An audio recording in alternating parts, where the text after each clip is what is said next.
Thank you so much, Mr. Subramanian. Well, I now move forward and invite our Honorable Minister of State for Urban Development and Poverty Alleviation. Ladies and gentlemen, please put your hands together for Shri Babul Supriyo.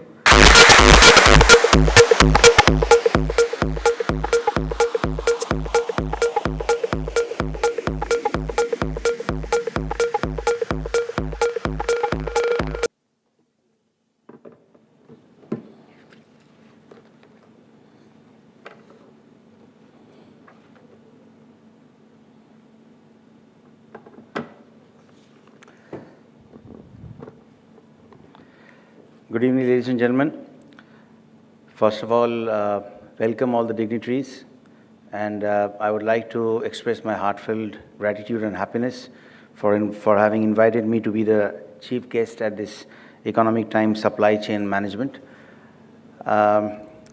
It feels highly liberating to be wearing casual jeans and a collarless shirt amidst all the Calvin Kleins and Ralph Laurens that I can smell. But that's because my flight got badly delayed from Delhi, thanks to the rains in Mumbai, which have still not started in Delhi. And I had to rush directly to the hall. But it's highly liberating, as I said, especially I feel the burden much more lesser when the announcer strips me of one of my ministries. I'm also the housing minister of the country. So that's okay, that's all in good humor. What I really need to say today is that I really don't want to say much because, in India, we are still at a stage where we are trying to understand what is smart city, which way to walk in order to reach a smart city, how is that going to be built, leave aside talking about smart transport system when reaching Leela from the airport is quite a ordeal actually. So I think it is the great players which are right now inside this room and their insight and enlightenment which is going to give us the way forward. And when I say way, I actually literally mean it. It's about urban transport and how you make the roads smart enough for the goods and the, everything utilities to reach the places that it needs to reach without having our entire roads filled with vegetables in a very unorganized manner. As we know, the mandis happen in the early mornings in several important junctures of the city. I am carrying a nice 3-page report which is full of definitions about what supply chain management could be, and it's very easy to find definitions for that from the Google or to find out nice quotes to support that. But what is more important right now is not to read out or not to spell out paradigm shifts and holistic approaches, which are very rhetorical words that exist in ministerial speeches. And I don't look like a minister right now, and I want to be one of those where instead of giving you a speech, I would rather sit down and understand where is it that our ministry, the Ministry of Urban Development, can actually contribute in terms of policies, in terms of ease of doing business. It really doesn't, it is a great thing that we have climbed up 12 spaces in terms of the world ranking in ease of doing business. But what matters to me most as a new politician is to know that people who are sitting inside the room who's trying to contribute towards making the cities smarter and is working towards our Prime Minister's goal of having 100 smart cities in India as soon as possible, are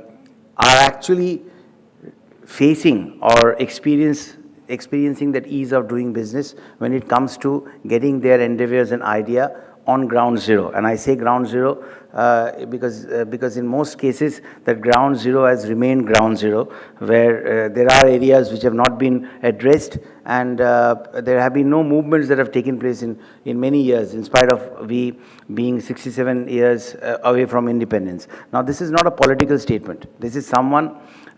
This is something that I'm speaking from the heart. As you can know, I don't have a teleprompter. I'm not reading out from the 3-page report that I've been equipped with, which my great bureaucrats that I have in my ministry. I feel that, tomorrow is incidentally the day when we mark the first anniversary of the Smart City endeavor that was launched on 25th June last year. And our Honorable Prime Minister is coming to Pune. I will also be going there tonight to celebrate that and to ensure that people are more attached to this idea of smart cities. Now, if I read out one particular line from what I have been given, or what theoretically lies on my table, is smart mobility and integrated traffic management system will improve supply network. It's a fantastic line. It is, these are lines which we memorized in history books, and sometimes change the names of the samrats or the shahenshahs, because basically they were the same. It's about how much you wrote in history. So I really don't want to read out what I have in paper. I really want to know what is actually happening on ground, and how much more can be done to ensure that, as I said, your enlightened ideas can actually see the light of the day. The light being very important, that can shine at the end of the tunnel, because when it comes to urban mobility, yes, we have dwelled in a dark tunnel for a very long time. And I might be sounding, moving away a little bit from the topic, because, when I go to different places in India and I talk to the urban local bodies and the state governments, I feel that the state governments and the urban local bodies who are actually responsible for making those smart cities happen on the ground are not educating the people or the officials in the urban local bodies enough to understand how the smart city can happen. We can talk about smart mobility, we can talk about smart solutions and all of that, once we understand the smart city concept and how we can make it into a reality. As I understand, there is it seems as if, you are, the central government with this funding of 50,000 crores or 48,000 crores in the next 5 years is going to create those smart cities somewhere in the areas around Delhi, and then airdrop it in different places in India. It's not so. It is about how the particular city with its own USP can fund and have the courage to fund the dream that they lay out to the central government. Like what this competition mode that we have got into in the smart city endeavor, and why our Honorable Prime Minister has actually brought this competitive spirit in it, is because, in India, with the north differing from the south, with the east differing from the west, it is very important for cities to create its own realistic goals, and then show us, enlighten the urban development ministry or the central government in terms of how they can lend their hand in terms of holding the hand that the central government is offering, because as you know, the cost sharing is almost 50-50. In some cases it's 70-30, but if you have a dream for your own city, then you should also have the right revenue structure. You need to have the right infrastructure. You need to have the right way to handle the problems that exist in your particular city, and then know how you can bring up that extra 50% that you need to make your city a smart city. Now, I know that the topic today here is supply chain management, but trust me, it will be more of an enlightening experience for me if I really get to know some new definitions, some new lines, some new areas where probably we have not shed light, and areas where I can carry back some notes, some pointers, which if tweaked can help working on the ground easier, and can make your lives easier when it comes to going around with your own businesses. It's very, very important that the three tires of our federal structure to work in tandem, to work in sync with each other, to actually have these things, these goods, or the goods of the policy changes to be delivered on the ground. I mean, if I can take a crude example, it's something that I felt when I used to attend the first few ministerial meetings, where we had representatives from the state government, from the urban local bodies, and obviously from our own ministry, from the central government. I mean, if we have all traveled in three-tier train compartments. It looks, there are three tires: the upper tire, the middle tire, and then the lower berth. Now, if we look at our federal structure in a manner where the upper tire is the central government, the middle tire is the state government, and the lower tire the urban local body, then what is important to understand is, while virtually it does look that the central government is up there, the state government is in the middle, and the urban local body is the lowest pillar of our federal structure. What is important to understand, what I understood initially as a politician and as being part of the government, is that while the upper berth and the middle berth are basically used by the passengers in the train to sleep during the dark hours, it is actually those berths are not meant to spend your days up there. When it is daydreaming that can actually take you closer to a goal. So what happens is the central government and the state government should actually climb down and sit on the urban local bodies, because that itself is the most important and strong berth. And if we can share and bounce our ideas together on the lower berth, I think the train, which is obviously moving towards the goal, which is common for all three of us, can take us to the station where we all want to see ourselves. And that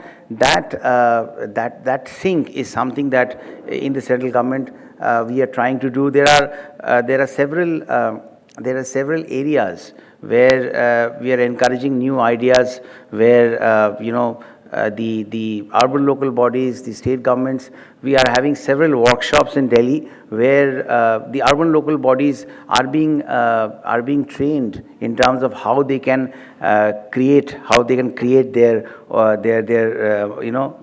it's called SLIP, SLIP, how they can create their slips. I do not know why it is called slip, because you really do not want to slip now. It's going to be too bad if you slip. But the report that the urban local bodies make to be submitted to the state government, which in turn sends it to the central government, is actually called SLIP. And then the state governments make their state annual action plan, which is a SAP, which comes to us, and then we go through it and we see the competitive spirit and how strong the urban local body is in support with the state government to fund their own respective dreams. And I think that this is an area where I can only say that problems do exist, but I think 20 or 30% of the problem is solved when the government actually understands and acknowledges that the problem exists. Because until you recognize the fact that the problem is there and we need to better ourselves on that, the problem is never going to be addressed. So to be very honest, I would love to be here for some time. I do not want to use the term due to prior appointments I'll have to leave.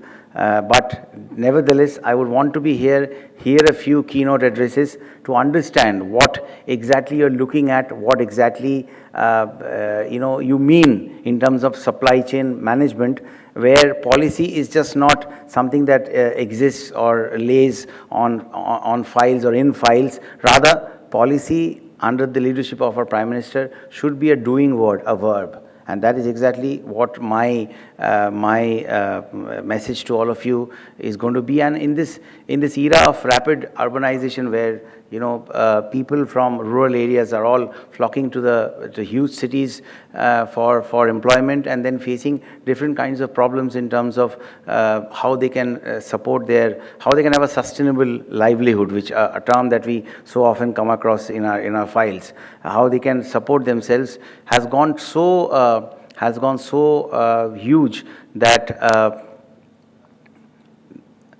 in the coming years, if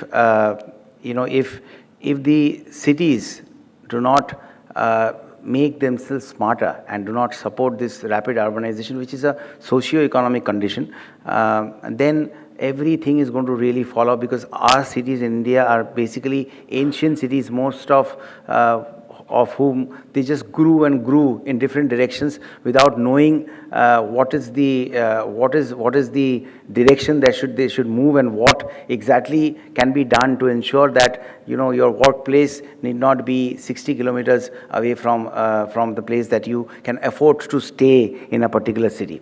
The urbanization problem has been such that even, if I can just say that, my boss, my senior minister, Venkaiah Naidu ji, earlier used to be the rural development minister. And look at it, even he has urbanized and become the urban development minister now. So in many ways, more than one, this is one problem that we need to address. And when it comes to the Urban Development Ministry, I can just assure you of one thing, that ours is the only ministry probably in the country which works 24 hours. And that is because me having the Bollywood background, I am used to sleeping at 4 o'clock, and 4 o'clock is sharp is a sharp time when my senior minister Venkaiah Naidu wakes up. So it's a 24-hour cycle. We are always available for you. So please feed us, please enlighten us with all the suggestions that you have, and I would love to take them back and sit down and discuss and see where and in what way we can make the ease of doing business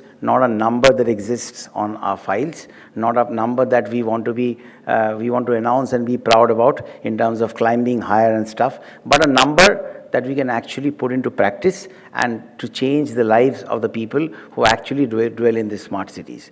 And while we carry on our endeavor to make our cities smarter and reach the goals that we aspire, we should be able to do in the next few years. So thank you so much, ladies and gentlemen. I'm very happy I did not read out from the wonderful speech that was written for me. I am very happy. I hope she gives me my ministry back after this. But I'm very happy to be amongst the actual players, the actual heroes who are making things happen on the ground. And I'm sure that very soon in India, we are not going to call ground zero anymore, because as I said, things are happening. And where it is not happening, you are not only going to make it happen, but also advise us in terms of what needs to be done to help you make things happen. And prior to becoming a minister or getting into politics, I have had the opportunity to be in such functions in my capacity as a singer. So I used to wait for the functions to get over till I can take the stage to sing or do that, you know. I'm not going to sing today, but what I'm trying to say is the most boring portion of that wait used to be when the minister is to deliver the speech. So I don't want, since I have suffered in that particular field for a very long time, I don't want to put you through that entire ordeal. I have, whenever I leave my house or my office to deliver a speech somewhere, I throw a kiss at myself in front of the mirror. Don't get me wrong, I'm not walking the Salman Khan way. When I throw a kiss, I mean, I tell myself, keep it short, stupid. So I hope that this wasn't too long a thing. I just shared my ideas with you as a new politician, and I hope you are going to enlighten me at the end of the day, so that I can come back with some efforts, some changes, some tweaking here and there to make your business even more successful. And if your businesses are successful, let me talk commercial terms. If your businesses are successful, the cities only get smarter. It's very important to have the mind and the commerce work together. Thank you so much, ladies and gentlemen. And once again, thanks to Economic Times for having me here. Thank you. Not surprised.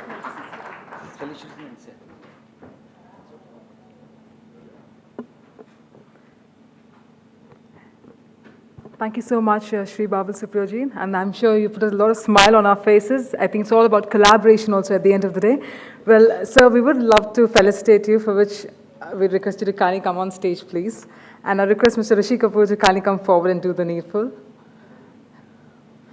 Yes, we